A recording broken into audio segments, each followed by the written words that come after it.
Meus irmãos, hoje nós vamos continuar a nossa série de exposições nestes nossos mandamentos recíprocos, nestes nossos mandamentos mutuais. E para isso, eu quero pedir aos irmãos para que abram a palavra de Deus comigo na carta de Paulo aos Efésios, capítulo 5, nós vamos ler somente um versículo, nós vamos ler a uma só voz, o versículo 19.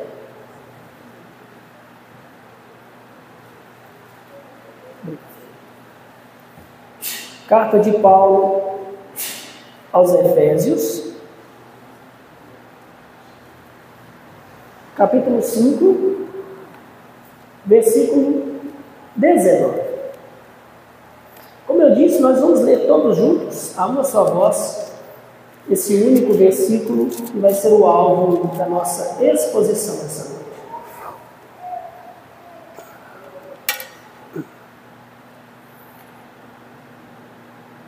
Aliás, vamos ler dois versículos. Vamos ler os versículos 18 e 19 juntos. Leiamos então a palavra do Senhor com harmonia, com entusiasmo. Efésios capítulo 5, versículos 18 e 19. E não vos embriagueis com vinho, no qual há dissolução, mas enchei-vos do Espírito, falando entre vós com salmos, entoando e louvando de coração ao Senhor, com hinos e cânticos espirituais. Meus irmãos, alguém poderia pegar uma água para mim, por favor?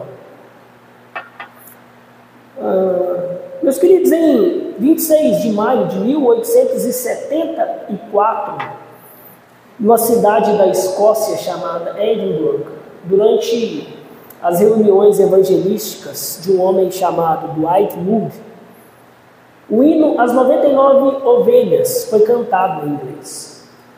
A letra deste hino nós conhecemos, é a parábola de Lucas 15, onde fala da ovelha perdida, quando o bom pastor, deixando as 99 em segurança, parte em busca daquela uma que se desviou. Na multidão daquela noite tinha um jovem endurecido. Ele acreditava que era impossível que os seus pecados fossem perdoados. Mas à medida que ele foi ouvindo aquele hino, algo começou a acontecer na sua alma. Através da letra, o Espírito Santo começou a converter o coração de pedra em um coração de carne. E convencer aquele jovem que Jesus Cristo havia vindo por ele, para encontrá-lo na sua perdição. Naquela mesma noite, depois de ouvir o Evangelho, ele rendeu a vida dele ao Senhor Jesus Cristo. Mais tarde ele deu testemunho de que aquele hino foi um instrumento do Espírito para preparar o coração dele para o Evangelho do Senhor. Meus queridos, vejam como que a palavra de Deus cantada em comunidade, ela tem o poder para nos encher do Espírito, para nos instruir a respeito da verdade do Evangelho, nos consolar e até mesmo nos advertir a respeito dos perigos da caminhada cristã. E assim, o simples ato de cantar em comunidade, naquela noite, cumpriu o seu propósito. O Espírito Santo encheu alguém e transformou a vida daquela pessoa por meio da palavra cantada do Senhor Jesus Cristo. E é exatamente isso que o apóstolo Paulo nos fala nessa noite em Efésios, nestes versículos que nós lemos, do versículo 18 até o 21, para ser mais exato. Ali Paulo ordena que nós não vivamos mais dominados pelas influências mundanas, mas pelo Espírito com o qual nós devemos nos encher dele. E como é que nós fazemos isso? A resposta de Paulo é simples: falando entre vós com hinos, com salmos, com hinos e com cânticos espirituais. Meus irmãos, quando nós cantamos a palavra de Deus, nós estamos nos enchendo do Espírito de Deus. Nós somos enchidos por Ele. É por isso que a vida cristã, quando nós cantamos juntos, é por isso que a vida cristã não pode ser vivida em isolamento. O culto não é apenas um detalhe ou uma opção da vida cristã. O culto quando nós nos reunimos e cantamos, é o lugar onde o Espírito Santo age poderosamente no seu povo. É na comunhão, no louvor, na oração, na pregação, que nós somos enchidos do Espírito Santo. E especialmente, somos preparados para isso quando nós cantamos com alegria as verdades de Deus, de forma melodiosa. Então, porque Deus nos encheu do Espírito por meio da palavra, e porque Ele nos enche do Espírito por meio da palavra, nós devemos juntos cantar a palavra, a fim de nós sermos instruídos, a fim de nós sermos encorajados e até divertidos para a vida cristã. É isso que eu espero poder mostrar nessa noite, porque Deus nos enche do Espírito pela palavra. Nós devemos no culto, com alegria, cantar a palavra, a fim de sermos cheios do Espírito, instruídos por Ele, encorajados, ensinados e advertidos para a vida cristã. E o tema deste sermão dessa noite é justamente o nosso mandamento: falar entre vós com salmos, hinos e cânticos espirituais. E nós vamos meditar nisso em 3 pontos. Nós vamos aprender primeiro a razão, segundo, o meio ou o conteúdo, e por fim, o fruto de nós cantarmos entre nós salmos, hinos e cânticos espirituais. A primeira coisa que eu quero demonstrar é que nós devemos cantar entre nós com salmos, hinos e cânticos espirituais para nós nos enchermos do Espírito Santo. Meus irmãos, a carta de Paulo aos Efésios é uma pérola sagrada dividida em 2 grandes partes. A primeira é doutrinária, dos capítulos 1 ao 3, onde Paulo nos revela aquelas grandiosas verdades da nossa salvação que Deus realizou em Cristo. A segunda parte é a prática, que vai dos capítulos 4 ao 6, e ali Paulo exorta cada crente a viver de modo digno a vocação de serem filhos de Deus, cidadãos dos céus vivendo na terra. E é nesse contexto da parte prática desta carta que nós encontramos essa famosa exortação de Paulo a todos os cristãos. E não vos embriagueis com vinho no qual há dissolução, mas enchei-vos do Espírito, falando entre vós, com salmos, hinos e cânticos espirituais.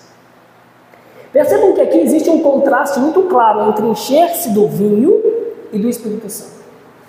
Mas percebam que aqui Paulo, ele não está apenas confrontando ou condenando a embriaguez, o que por si só já traz dissolução. A palavra dissolução, asotia, ela tem um sentido de desordem, de desperdício, de devassidão moral. Paulo, ele não está reprovando o consumo de álcool. Até porque em 1 Timóteo 5,23, ele vai exortar ao seu filho na fé a tomar vinho para poder tratar de um problema no estômago. Aqui Paulo está condenando uma vida dominada pelos prazeres idólatras, que retiram Deus do centro da vida. E isso pode acontecer não só com álcool, mas com jogos, com esportes, com coleções, com a beleza, com a saúde, com telas, com séries, desenhos, comida, café, açúcar. Quantos não são dominados por esses prazeres?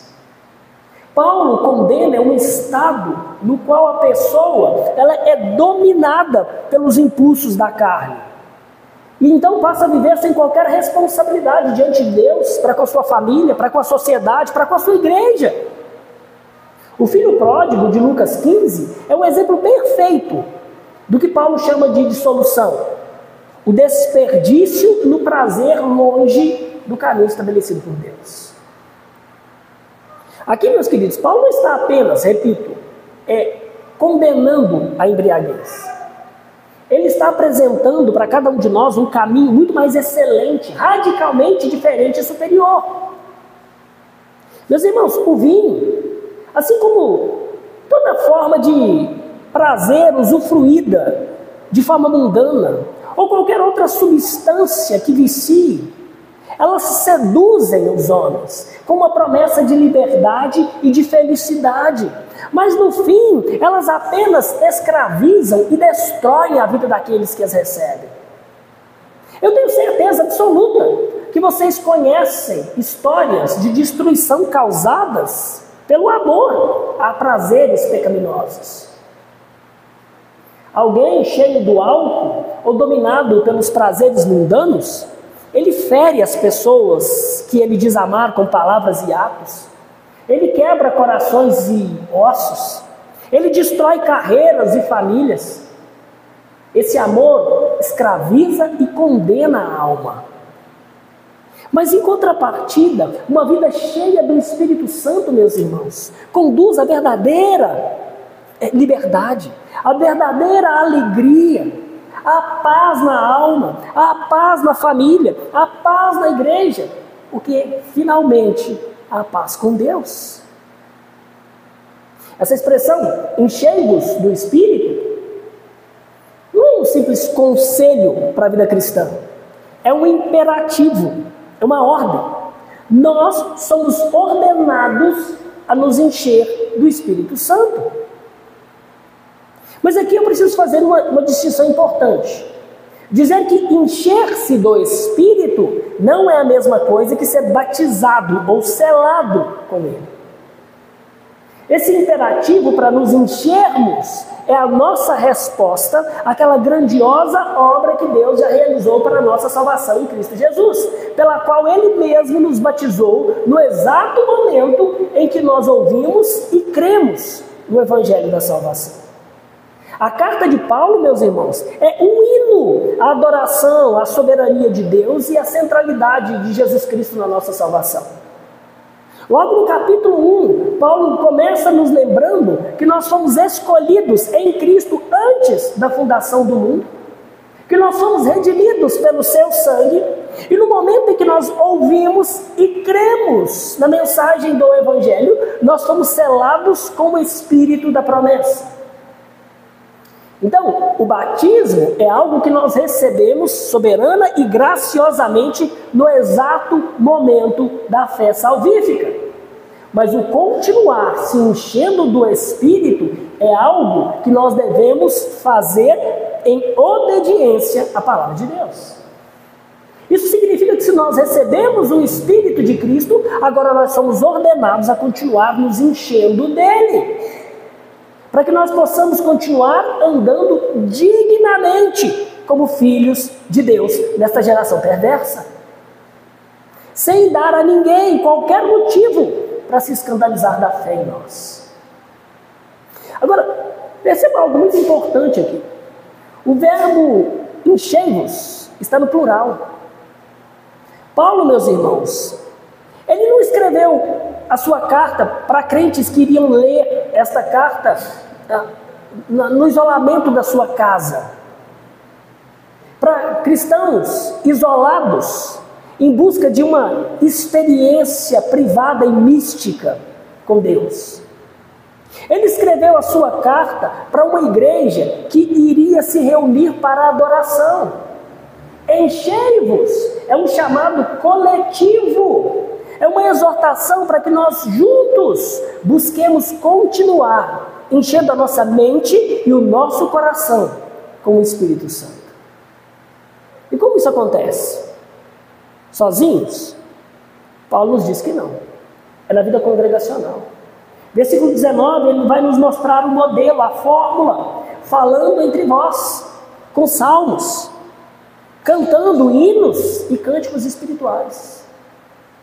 Meus irmãos, no plano de Deus, para nós sermos cheios do Espírito, para sermos conformados com o Senhor Jesus Cristo, até o nos encher do Espírito Santo exige uma vida congregacional. Exige.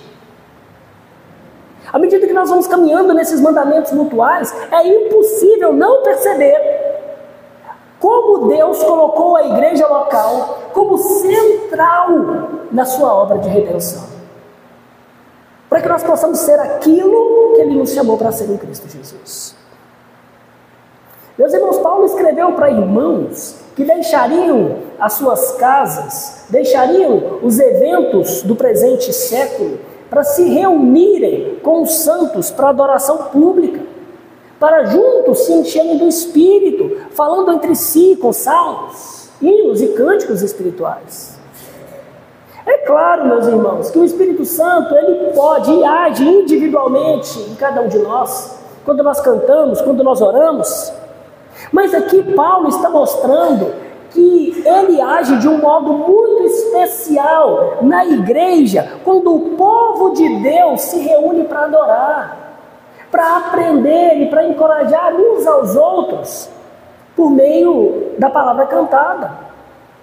E isso acontece em grande medida durante esse período em que o Espírito nos prepara pelos cânticos para ouvirmos a sua palavra. Quando nós cantamos no culto, muito mais do que buscar uma experiência emocional, uma experiência pessoal, nós estamos falando uns aos outros, nos enchendo mutuamente de ensino, de consolo, de poder e da presença do Espírito. É por isso que vocês eventualmente me ouvem dizer que o momento do cântico não é o momento para eu fechar o meu olho e cantar como se eu estivesse sozinho, eu e Deus. Eu faço isso no secreto, do lar, do quarto. No culto público, não. No culto público eu canto falando uns aos outros, ouvindo e ensinando verdades eternas uns para os outros.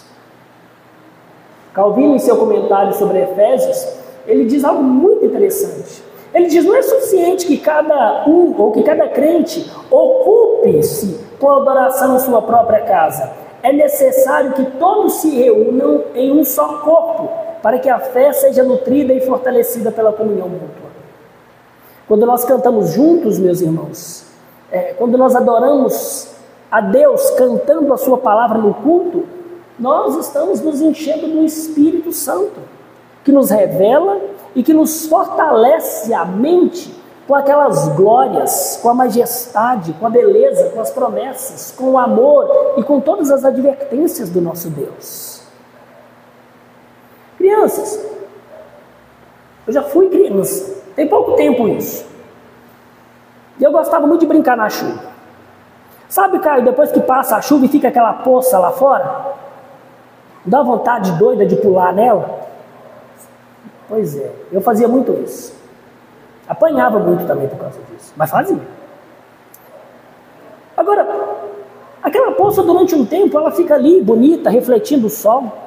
Agora, o que vai acontecer com essa poça quando a luz e o calor do sol surgirem, tendo em vista que ela não tem uma fonte que a nutre, que a mantém? Ela vai evaporar, ela vai secar. Irmãos, assim é a vida de um crente isolado. Ele pode até ter um início promissor, mas sem uma conexão vital com esse fluxo do Espírito que ama, que encoraja, que consola, que ensina, que corrige, através da comunhão, a fé dessa pessoa corre um sério risco de estagnar e de evaporar, de secar.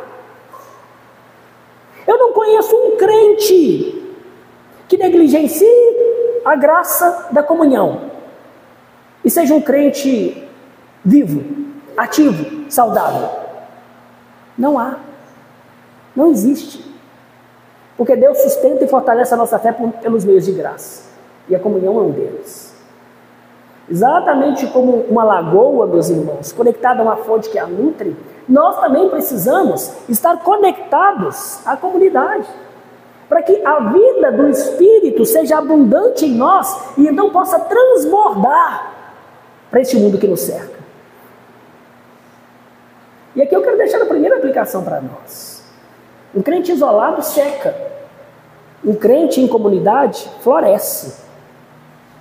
Meus irmãos, um crente sozinho, ele é exemplo de uma brasa retirada de uma fogueira, brilha e até permanece quente por um tempo, mas longe da fogueira, ele logo esfria e apaga. Para a vida cristã florescer, ela precisa desse calor e do oxigênio da vida comunitária. E o Espírito Santo, meus irmãos, aquece as nossas almas quando nós cantamos juntos as verdades de Deus que fortalecem os nossos corações. Como eu já disse, é certo que você pode cantar sozinho e ser grandemente abençoado. Mas o que a palavra de Deus está nos dizendo é que quando nós cantamos juntos a verdade de Deus em culto, é que o Espírito Santo enche poderosamente a igreja dele.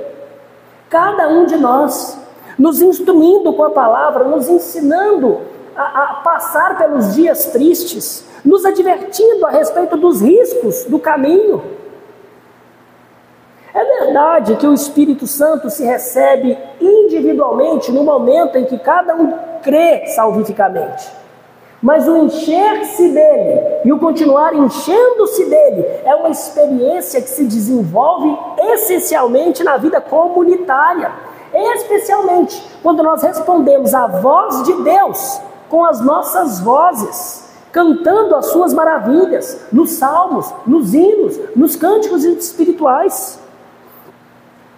Meus queridos, nós precisamos aprender a honrar os nossos encontros espirituais, especialmente os cultos solenes, onde nós somos enchidos pelo Espírito Santo com poder notório, à medida que nós obedecemos a este imperativo, a este mandamento mutual, de cantarmos, de falarmos uns aos outros, salmos, hinos e cânticos espirituais. Quando nós cantamos juntos, o Espírito Santo nos enche, à medida que nós adoramos e nos ensinamos uns aos outros as verdades do alto.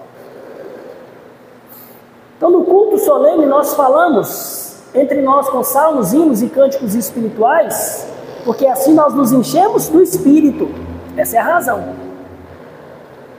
Mas nós também fazemos isso porque salmos, hinos e cânticos espirituais são o conteúdo do cântico congregacional. Esse deve ser o conteúdo do que nós cantamos. Meus amados, Paulo, ele nos exorta a falar entre nós, como já percebemos no culto público, com salmos, hinos e cânticos. Mas antes de nós pensarmos em cada um desses elementos isoladamente, eu quero explicar brevemente a origem e o propósito da música, de acordo com a cosmovisão cristã, a cosmovisão reformada, melhor dizendo. Amados, Deus, Ele é o Criador de todas as coisas, inclusive da arte e da música.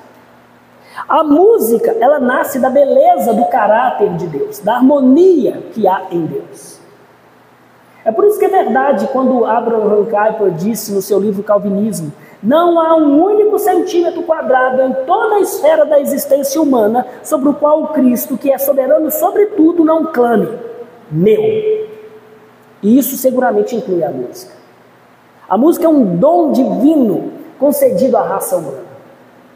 Outro filósofo cristão, Francis Schaeffer, no seu livro, que eu recomendo, A Arte e a Bíblia, afirma que a arte, incluindo a música, é uma forma de expressar a verdade e a beleza de Deus. E quando redimida, ela pode ser um poderoso veículo para a comunicação do Evangelho e de verdades criacionais a esse mundo caído.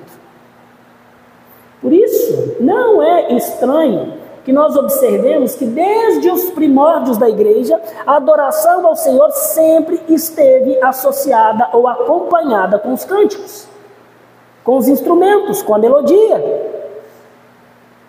Nós vemos Moisés compondo e Miriam liderando o povo de Israel em um cântico de louvor após a travessia do Mar Vermelho. Davi, o doce salmista de Israel, que compôs mais da metade dos salmos, que expressam a nossa fé, a alegria, a dor e a esperança do povo de Deus. Percebam, meus irmãos, que Deus considera a música um instrumento tão eficaz para ensinar o seu povo e receber dele adoração, que Deus, o Espírito Santo, inspirou homens a escrever um inário completo para ficar registrado no livro santo de Deus. E ao longo da história da igreja, meus irmãos, e também nos nossos dias, houveram alguns cristãos piedosos e grupos de cristãos piedosos, como Calvino, por exemplo, que defendiam a ideia de que somente o saltério deveria ser cantado na adoração pública. Essa posição ela é conhecida como salmodia exclusiva. E ela tem uma motivação santa, porque as pessoas que defendem isso estão pensando na reverência à palavra, no desejo de manter pura a música dentro da igreja. Mas me parece que essa perspectiva, embora muito bem intencionada, ela não capta a plenitude da revelação bíblica. Isso porque quando a gente olha para as Escrituras, desde o Antigo Testamento, nós encontramos profecias que afirmam que cânticos espirituais seriam feitos na Nova Aliança. Isaías 42:10, por exemplo, profetiza isso. Cantai ao Senhor um cântico novo, e o seu louvor desde a extremidade da terra. E essa profecia e tantas outras do Antigo Testamento, meus irmãos, encontram o seu pleno cumprimento na vinda de Jesus Cristo. Logo nos primeiros capítulos do Evangelho de Lucas, nós vimos o surgimento desses novos cânticos espirituais, que celebram a encarnação e a obra redentora de Cristo. Em Lucas, ali nós encontramos no capítulo 1, dos versículos 46 ao 56, o Magnificat de Maria. Nós encontramos o Benedictus de Zacarias, no capítulo 1, versículos 68 ao 79. E nós encontramos o Nunca Dimittis, que nós cantamos aqui essa noite, de Simeão, em Lucas 2, 29 e 32. Que inclusive nós lemos um cântico espiritual dentro das Escrituras. Esses provavelmente foram os primeiros hinos ou cânticos espirituais cantados pelos nossos primeiros irmãos na era da Nova Aliança, que expressavam então a alegria e a gratidão pela salvação que é revelada em Jesus Cristo. Então, quando Paulo menciona os salmos, hinos e cânticos espirituais, ele me parece que está abrangendo essa diversidade da expressão musical cristã na hora da adoração. Agora, especificamente falando, os salmos, eles se referem primariamente a esse inário do Antigo Testamento. Os salmos são orações cantadas, que para nós ainda é uma fonte inesgotável de adoração e de instrução. Os hinos, eles eram composições de louvor a Deus ou ao Senhor Jesus Cristo, e eles normalmente tinham uma estrutura mais formal, uma estrutura mais métrica. Já os cânticos espirituais, eles parecem se referir, ainda que a gente não tenha certeza absoluta, mas aquelas canções espontâneas, aquelas verdades da graça que nós cantamos, quando o Espírito Santo enche os nossos corações com a alegria do amor de Deus. Sabe quando você se vê cantarolando alguma coisa que não é uma música composta, mas é uma verdade das Escrituras? É isso. Não só os salmos, não só os hinos, nem só os cânticos modernos, mas todas as formas reverentes de cantar a palavra de Deus, que adoram a Deus e edificam o seu povo, devem ser usados no culto cristão. Desde o início, meus irmãos, as músicas sempre tiveram o propósito de conduzir o povo eleito à adoração através do ensino sobre quem Deus é, o que Ele fez por nós e o que Ele requer de nós. Foi assim no Salmo de Moisés após a libertação, é assim em todo o saltério e ainda é assim na música congregacional. Ela deve continuar consolando, ensinando, advertindo. É isso que nós vemos aqui nestes hinos do Evangelho de Lucas. Em Atos 16, nos versículos 23 ao 26, mesmo injustamente presos e acorrentados no tronco, Paulo e Silas encontraram consolo na graça divina, cantando louvores ao Senhor. Os cânticos consolam.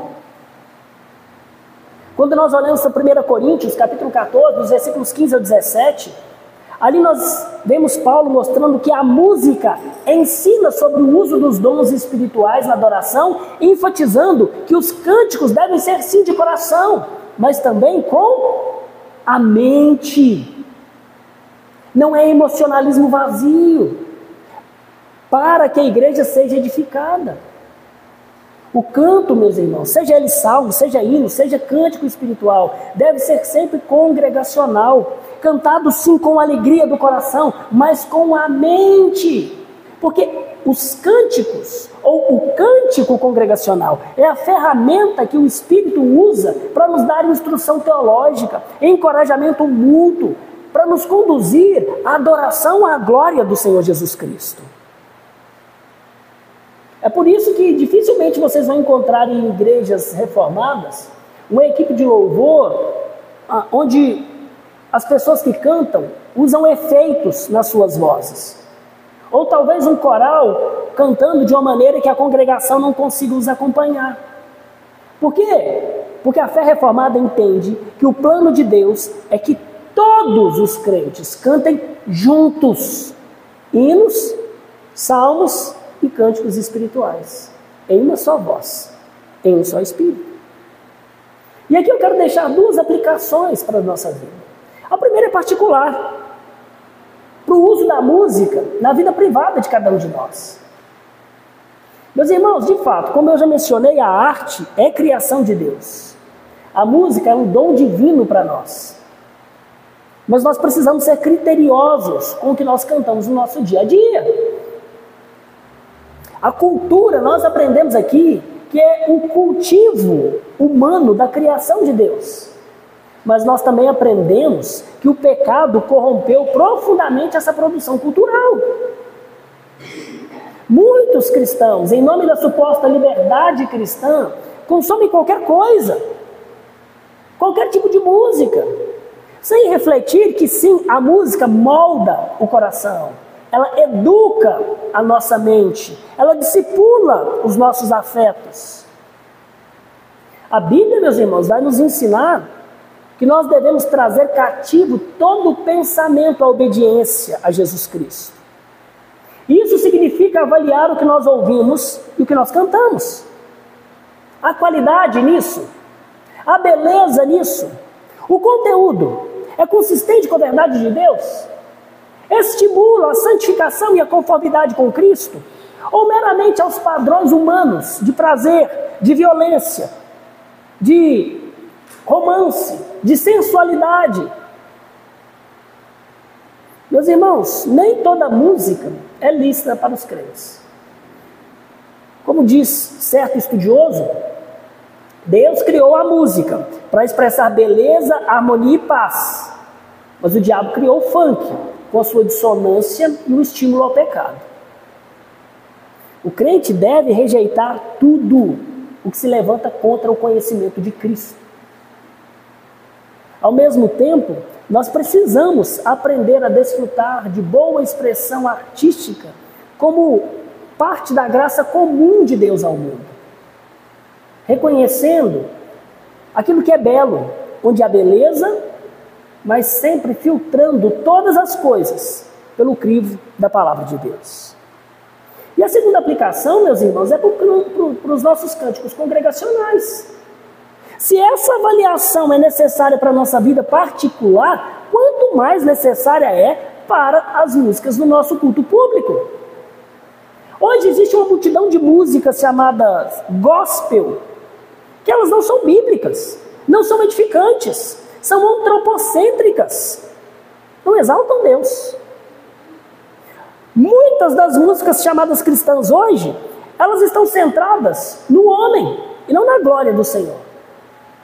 Pensem, por exemplo, na famosa raridade, com seu estímulo ao ego. Você é importante, você é o ouro de Ofir, Deus existe por sua causa. E se nós pensarmos em eu navegarei no oceano do Espírito, que mergulha o crente num oceano de misticismo emocional e que não instrui nada à mente.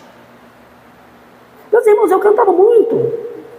Eu navegarei no oceano do Espírito. E um dia eu me perguntei, o que é navegar no oceano do Espírito? E não tem explicação. E aí você percebe que é um misticismo emocional que não engrandece o nome do Senhor em nada, que não nos instrui em nada.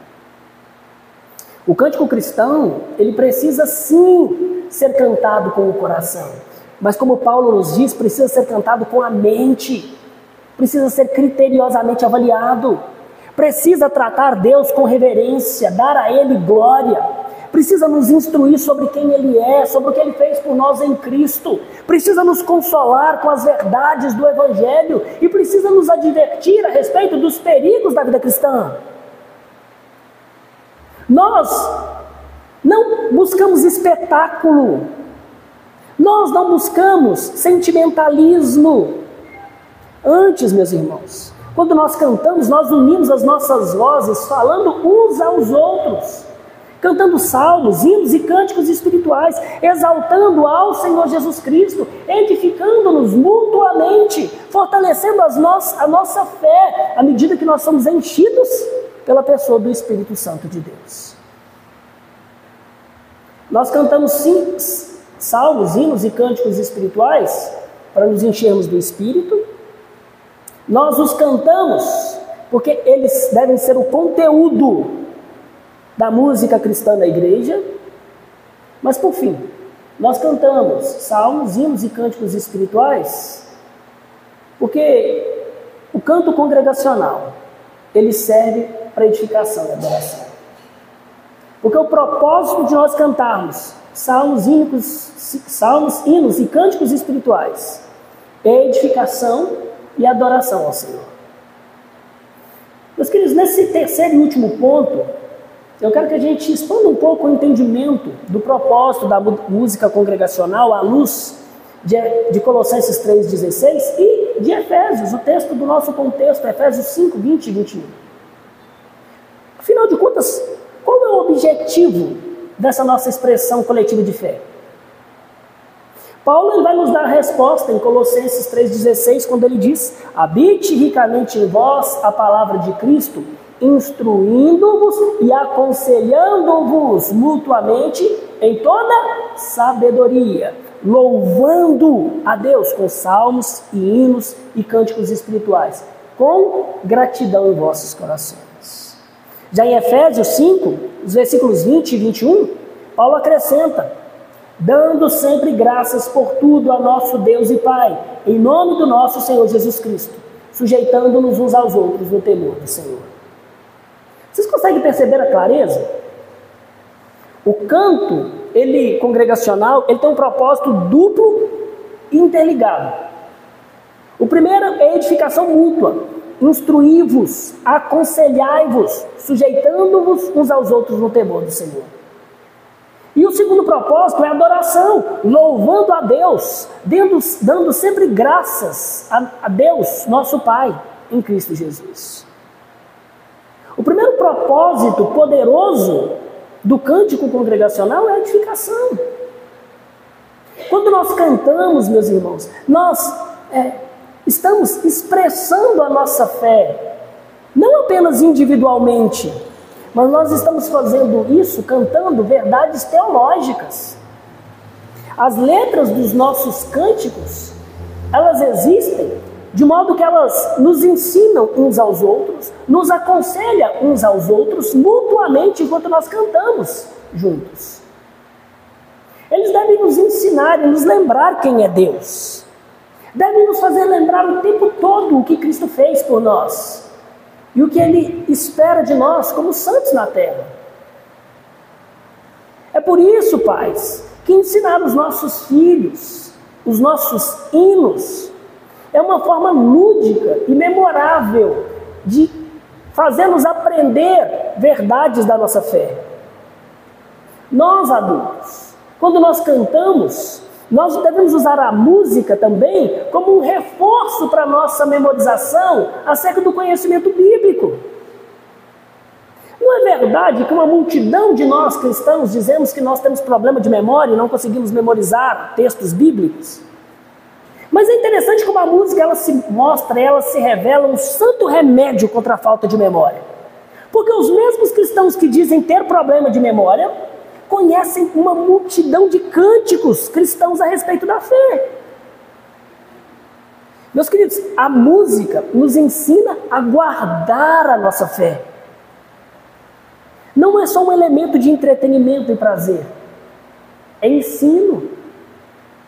Como disse certa vez o puritano Richard Baxter, O canto é a pregação da verdade em melodia. E é muito fácil aprender músicas, não é? É muito mais fácil do que você memorizar um capítulo inteiro das Escrituras. Pensamos que através do canto, a palavra de Deus, ela passa a habitar ricamente em nós. Talvez alguns de nós aqui não saibamos falar o livro, todos os livros da Bíblia, na sua ordem. Mas se nós perguntarmos para as nossas crianças que ouviram a musiquinha, como é que é a musiquinha? Canta?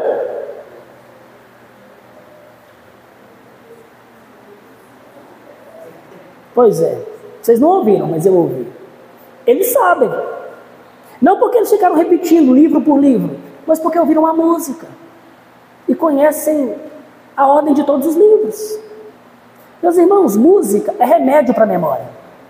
Música é remédio para guardar verdades bíblicas no nosso coração. A gente não precisa se encher de pílulas. Nós precisamos nos encher do Espírito, com salmos, cânticos e hinos espirituais. Meus irmãos, a gente não percebe. O canto, ele é poderoso para consolar as nossas tristezas, nos fortalecer nas fraquezas, nos advertir dos perigos do caminho. Gerações inteiras são moldadas pela música. Ela ensina, quer estejamos nós conscientes disso ou não. Basta vocês olharem para o estado moral, para a linguagem, para as vestimentas desta nossa presente geração e comparar com uma geração passada. Agora pensem nas músicas que nós cantávamos quando nós éramos crianças, aqueles que têm aí mais de 40 igual eu. E agora compare com as músicas de hoje, músicas libertinas, estimuladoras do romance, da sensualidade. É isso que tem enchido a mente das nossas crianças nos últimos 20 anos. Meus irmãos, da mesma forma, na igreja, a música ensina. E é por isso que ela precisa ser cristocêntrica. Cada salmo, cada hino, cada cântico espiritual que nós entoamos deve, de alguma forma, apontar para o Senhor Jesus Cristo. Há músicas cristãs que são boas, mas que um judeu cantaria ela juntamente conosco sem nenhum constrangimento, porque elas não apontam Cristo como o centro da fé e o Messias enviado por Deus. A nossa confissão de fé sobre o culto religioso nos ensina isso, dizendo que o canto de salmos com gratidão no coração é parte do culto comum oferecido a Deus. E não somente os salmos, mas também os hinos e os cânticos espirituais. Eles são o meio pelo qual a glória de Deus nos é ensinada, por meio da qual muitas vezes aprendemos a sua obra redentora, através das quais nós celebramos o fortalecimento da nossa fé e a salvação que nós temos em Cristo Jesus. Mas em segundo lugar, a música do culto, ela é uma expressão da nossa adoração, não só de ensino. Colossenses 3,16 nos exorta que a palavra de Deus deve habitar ricamente em nós para louvar a Deus com salmos, hinos e cânticos espirituais, com gratidão em nossos corações. Nós cantamos com gratidão, com os nossos corações, as verdades que iluminam as nossas mentes. Em Efésios 5:20, Paulo declara que nós devemos cantar dando sempre graças por tudo a nosso Deus e Pai, em nome do Senhor Jesus Cristo. Meus irmãos, o canto, por meio da reflexão na letra, do deleite na melodia, ele tem o poder de nos elevar acima das circunstâncias, nos lembrando da soberania de Deus em cada evento da nossa vida, falando aos nossos corações das insondáveis ou das muitas bênçãos presentes que nós recebemos e da herança que está reservada para nós que perseverarmos até o fim. Mesmo em meio às mais ardentes provações, nós somos chamados a cantar louvores, hinos, e fazer isso com gratidão, porque a nossa gratidão a Deus, a nossa adoração, não se baseia em sentimentos e bênçãos transitórias, mas está edificado sobre a rocha inabalável da eterna salvação que é em Cristo Jesus. Cantar, meus amados, é uma forma de reconhecer a bondade de Deus em nós manifesta na cruz. É uma maneira de nós expressarmos a nossa dependência dEle. É a nossa resposta de amor ao Deus que nos amou primeiro. É a resposta dos nossos lábios, a instrução do Espírito que aquece as nossas almas e nos faz cantar as grandezas e as maravilhas da redenção. Essa gratidão é o que nos leva a nos sujeitarmos uns aos outros no santo temor de Cristo. É o que nos leva a viver em vida congregacional. Quando os nossos corações estão cheios de gratidão a Deus, nós somos naturalmente levados, meus irmãos, a servir uns aos outros com fidelidade, com amor, com humildade. Nós fazemos isso como um ato de adoração, como um ato de gratidão ao Cristo que nos serviu primeiro. E o Espírito Santo, ele usa o canto congregacional para unir as nossas vozes como uma só voz, saindo de uma só boca, unida ao Cristo, o cabeça da igreja, nos impulsionando a viver de forma harmoniosa e submissão uns aos outros em amor. Por meio do canto, o Espírito Santo está constantemente nos lembrando que nós somos parte de algo muito maior, que nós somos individualmente membros de um corpo, unidos ao cabeça, que é Cristo, onde nós estamos unidos, de modo que cada um de nós é importante, serve para o benefício um do outro. Por isso, meus irmãos, nós somos chamados a nos encher do Espírito, enquanto nós adoramos a Deus e nos edificamos mutuamente, cantando salmos, hinos e cânticos espirituais. Se os homens aqui forem iguais a mim, e as crianças talvez sejam, é muito fácil a gente se esquecer de coisas importantes, não é? Os pais sabem como que as crianças esquecem. As esposas sabem como que nós maridos esquecemos. Tenha misericórdia de nós, esposas. Seria muito bom se nós pudéssemos não nos esquecer de coisas importantes, não é verdade? Eu me lembro de alguns anos atrás, já aqui em Congonhas, que o Davi pegou uma cola instantânea minha para fazer não sei o quê. Mas eu sei que ele lambuzou a mão toda com cola instantânea. Aquilo foi um perrengue terrível. Muitos dias depois, nós ainda nos lembrávamos com muita clareza daquele incidente, porque havia vestígios de cola nas mãos dele por todo lugar. Ele passou muito tempo tirando o resto de cola da mão. Meus irmãos, a música cristã foi designada por Deus para ser justamente essa cola, para fixar coisas importantes na nossa mente, na nossa memória.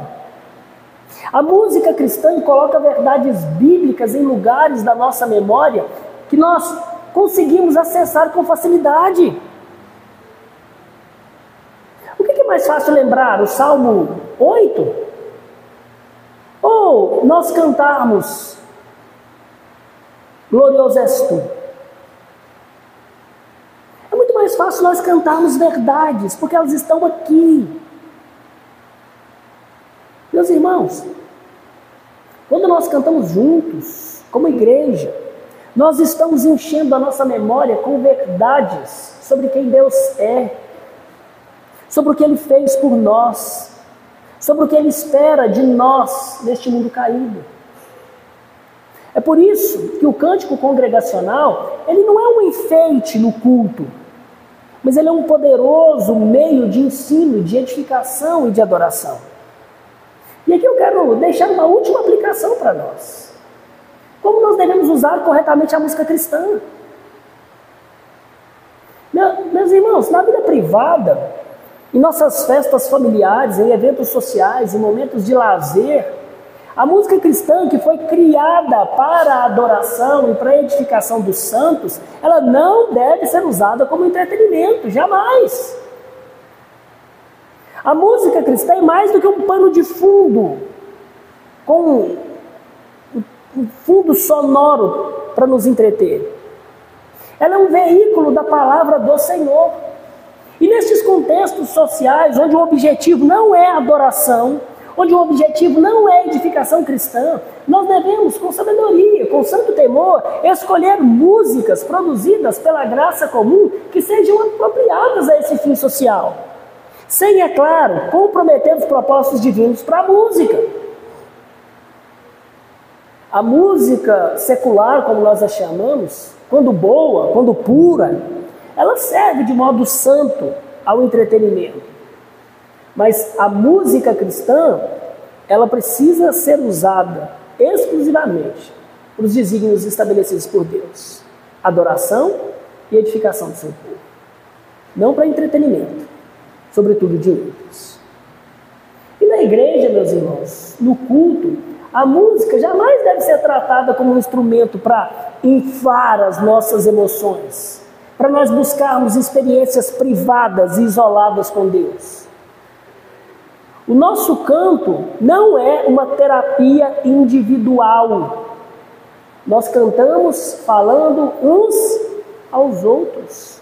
É coletivo.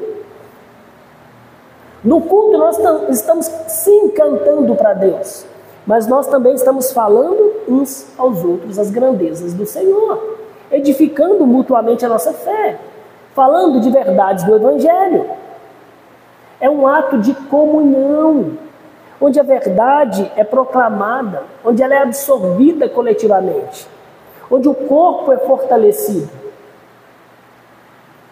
Por isso, meus irmãos, cuidemos para que o nosso canto, ele seja sempre usado para fortalecer o corpo, ele seja sempre teologicamente fiel, ele seja harmoniosamente bem tocado, intencionalmente comunitário, para que o Senhor seja glorificado e nós, então, sejamos edificados como seu povo. Sabe, hoje nós vimos que o canto congregacional não é um detalhe inútil do culto, mas é parte do plano de Deus, para nós sermos cheios do Espírito, instruir as nossas mentes, consolar nossos corações, nos advertir nos passos que nós devemos dar, e o meio de Deus receber glória do seu povo. Ao longo da história, aconteceu muitas vezes, como no caso lá da cruzada de Moody, de Deus usar a música congregacional para iluminar a mente, para crescer corações e preparar esses corações para ouvir o Evangelho da salvação. O apóstolo Paulo, ele nos mostrou que, em contraste com uma vida desperdiçada na dissolução do pecado, o Senhor chama cada um de nós para uma vida plena do Espírito Santo. E esse enchimento acontece de modo especial quando nós nos reunimos e falamos uns aos outros, ou cantamos uns aos outros, os salmos, os hinos e os cânticos que exaltam a palavra do Senhor. Crianças, quando vocês cantam bem alto os nossos cânticos, os nossos hinos, aqui ou em casa, Raul, vocês não estão só alegrando o coração do papai e da mamãe. Vocês estão se enchendo do Espírito. Vocês estão aprendendo a palavra de Cristo. E estão enchendo de alegria o coração do Pai de vocês que habita nos céus. Meus irmãos, quando nós cantamos com fé, mesmo quando nós estamos cansados, tristes, desanimados, nós estamos fortalecendo a fé do irmão que está do nosso lado, mostrando uns para os outros que a graça de Cristo nos basta, que ela é suficiente em toda e qualquer circunstância e situação da nossa vida. Por isso, meus irmãos, que a gente cuide para não cantar de qualquer forma. Aprendamos a cantar de fato, com altas vozes, e não só resmungando as palavras. O mandamento é para nós falarmos uns aos outros, ou cantarmos uns aos outros. E isso exige uma voz audível de cada um de nós. É por isso que nós devemos cantar com entendimento, cantar com júbilo, em altas vozes, todas as grandezas de Deus. Nós devemos cantar com gratidão, Porque Cristo é digno das nossas vozes, de toda a nossa exaltação. Nós devemos cantar uns aos outros, lembrando que nós não estamos sozinhos, que o culto não é particular, mas nós estamos unidos uns aos outros, como a boca do corpo de Cristo, que canta as suas maravilhas e lhe dá a glória que lhe é devida. E assim, quando nós obedecemos esse mandamento recíproco, nós nos tornaremos cada vez mais uma igreja cheia do Espírito de Cristo, marcada pela alegria da salvação, meus irmãos, pela esperança da ressurreição e pela certeza do retorno do nosso Redentor. Cantemos, irmãos, cantemos sempre, porque cantar é a forma que Deus nos deu para nós pregarmos uns aos outros em melodia, até chegar o dia em que nós cantaremos não somente uns aos outros, com os olhos da fé, mas nós estaremos juntos, cantando diante do trono do Cordeiro de Deus. Porque Deus nos enche do Espírito por meio da sua palavra, nós devemos nos ajuntar para cantar a palavra de Deus, com salmos, com hinos e cânticos espirituais, para nos edificarmos uns aos outros e adorarmos ao Deus que nos deu a vida eterna. Amém. Que o Senhor nos abençoe. Vamos cantar ao nosso Senhor em resposta à sua palavra.